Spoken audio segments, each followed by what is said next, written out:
What's up, guys? Today we will be comparing the 8 Plus to the 14 Pro here. So you guys that are interested in upgrading your 8 Plus, are these upgrades going to be enough for you? So if you don't have an 8 Plus and you think about getting one, it's still an excellent phone. I have a lot of videos about it. And yeah, so you can pick this up for $250. 14 Pro, it is going to cost you $1,000. Let's go ahead and start off with the speed of these two phones. Are you getting a significant bump in speed, and is it going to be noticeable in day-to-day use? Here is the Geekbench scores. You can see you get much higher scores in the single and multi-core scores here. Let's go ahead and see how this opens. Applications, how this translates. Phone, pretty close. Music, also very close. YouTube. Now, there's also one thing you might notice about the speed. The 120 hertz does feel buttery smooth compared to the 60 hertz on the 8 Plus. 8 Plus is still very smooth as well, but you will notice that sort of scrolling smoothness. Let's go ahead and try. Let's actually go ahead and try Subway Surf.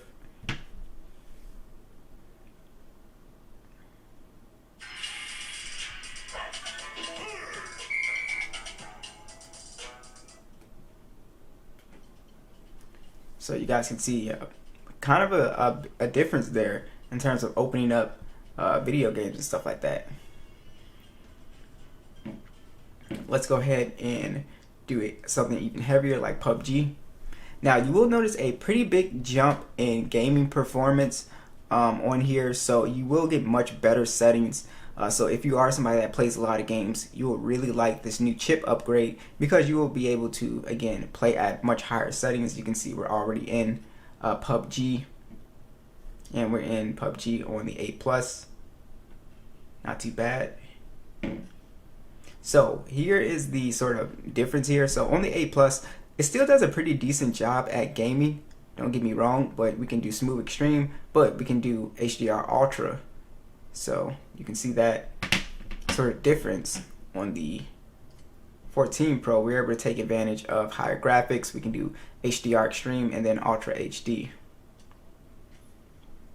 So like I said, you are going to get, just a smoother experience overall with your gaming performance. So if you are somebody that is like kind of like a hardcore gamer, you would definitely notice that, especially with games like Genshin Impact, games that are very demanding. You will notice. If you're not really into games, the 8 Plus still does pretty good job. As you can see, even playing games like PUBG, you can see a little bit of lag there. But mostly, this phone is pretty smooth for the most part. I do have a gaming test on this phone. It can play this game at 60 frames on smooth very easily. So again, games like Subway Surf, PUBG, stuff like that, it can still do a good job. But if you're really into games, you'll like this upgrade.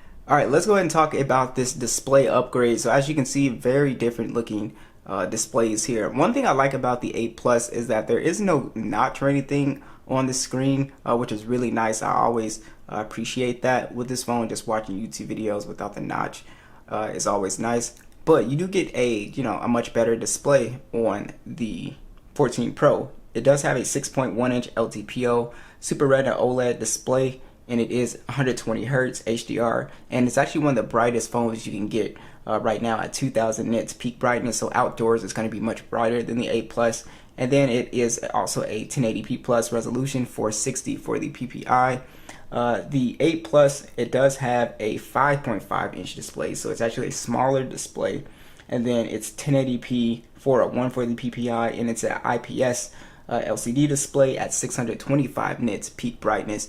And yes, you can definitely tell the difference. Obviously, 8 Plus with just much bigger bezels and stuff like that. Also, I do really like having this home button on the 8 Plus. It just feels really nice still. So you might be a fan. If you're a fan of the home button, you probably want to look for like the iPhone SE or something like that. But as you can see, overall, just very slim bezels. Overall, more modern design with the pill-shaped cutout on the 14 Pro. So overall, I think it's a pretty good upgrade as far as the display. It's much brighter. It's an OLED instead of IPS. You got slimmer bezels, and it's 120 hertz, so it just feels super smooth as well too. So definitely a pretty good display upgrade. About the build quality on both of these phones, the 8 Plus is very comfortable to hold. I would even say more comfortable than the 14 Pro because it has those smooth edges, and it just feels better than the sharper edges on the 14 for sure. Both these phones have IP ratings, so you can get them wet, they won't break. And you do have a matte finish on the 14 Pro, which looks really nice. You just have a glossy finish on the 8 Plus. And as far as the size, as you can see, the 8 Plus is much bigger phone or taller phone, but the 14 Pro is definitely thicker and is definitely heavier than the 14 Pro. You can see those two different camera designs as well too. You have a dual camera versus the triple camera setup, which we will talk about. So for the build quality, they both actually still feel very premium in the hand still. And like I said, one of the big differences is this Face ID versus the Touch ID, which is really nice. So having that physical home button that you can click, some of you guys might miss it, but I think you'll get used to the swipe gestures pretty easily. It just depends on the person. Also, let's go ahead and talk about the speakers, and let's see which speaker sounds the best here. So we'll go ahead, launch up a YouTube video. We'll start with the 8 Plus.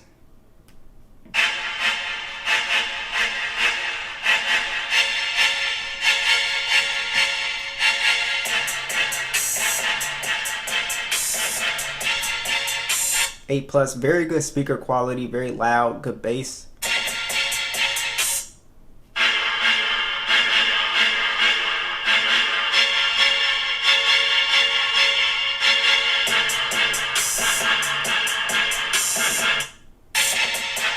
So you do have a pretty nice speaker upgrade with the 14 Pro. It is louder and does have a bit more bass to it as well. Excuse me.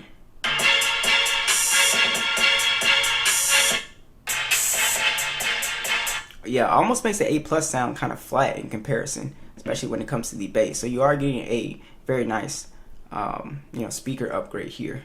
All right, so if you guys are into cameras, you are getting a pretty good camera upgrade here. So with the 14 Pro, you're getting the extra lens. So the 14 Pro has a 48 megapixel standard, 12 megapixel telephoto with 3x optical, and then a 12 megapixel ultra wide. It also has a macro mode, and you also now get the cinematic mode as well too on this phone. And then it can shoot in 4K 60, and then you have a 12 megapixel selfie that also shoots in 4K 60 as well. The 8 Plus, it does have a dual camera setup. It's a 12 megapixel standard, and it also has a 12 megapixel telephoto that does 2x optical zoom on here, and then you have 4K 60 as well with a 7 megapixel selfie cam that shoots in 1080p 30. I'm going to show you guys these side-by-side stills. Let me know, do you guys see the camera improvement? I do think there is definitely an improvement, but is it significant? Isn't it worth the upgrade? Be sure to let me know.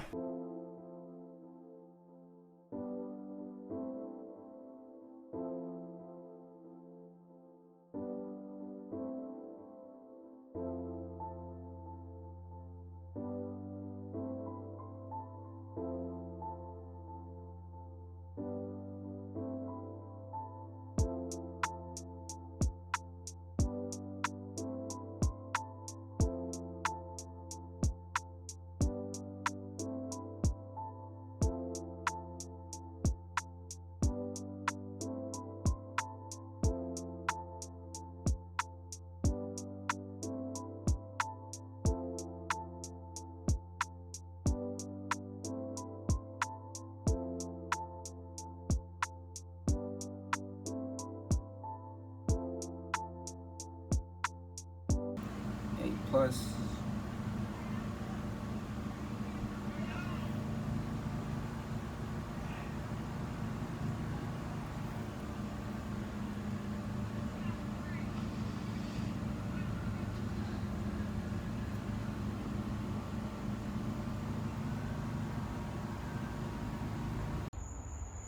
Alright guys, here's the iPhone video quality here.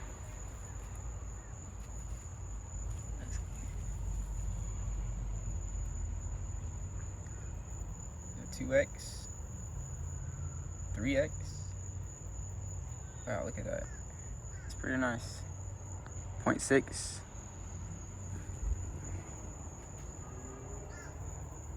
Now, as far as the battery experience on both of these phones, you actually will be surprised. Even though my 8 Plus is refurbished, the battery health on here is 100% actually. Oh wow. It's 100% battery health, so this phone easily can get me actually 6 hours of screen on time, which is pretty crazy. So this phone's battery life is actually really not that bad. But the 14 Pro is going to have better battery life just because of the chip optimization and stuff like that. So you will get better battery life. You will notice a better screen on time with the 14 Pro. You can easily get up to 8 hours of screen on time with this phone, depending on how you're using it. But you also have wireless charging on both of these phones as well too, but you do get that MagSafe wireless charging on the 14 Pro. So you know, if you're interested in that sort of thing here, and also you can get those accessories, those MagSafe accessories. So overall, I think it's a pretty solid upgrade. I think the biggest upgrades probably here would be the cameras. If you're not really into the cameras and taking photos, then you could probably hold on to your 8 Plus for another year. The screen also, to me, is just much better. It's OLED, like I said, 120 hertz. It's got slimmer bezels. It just looks more modern.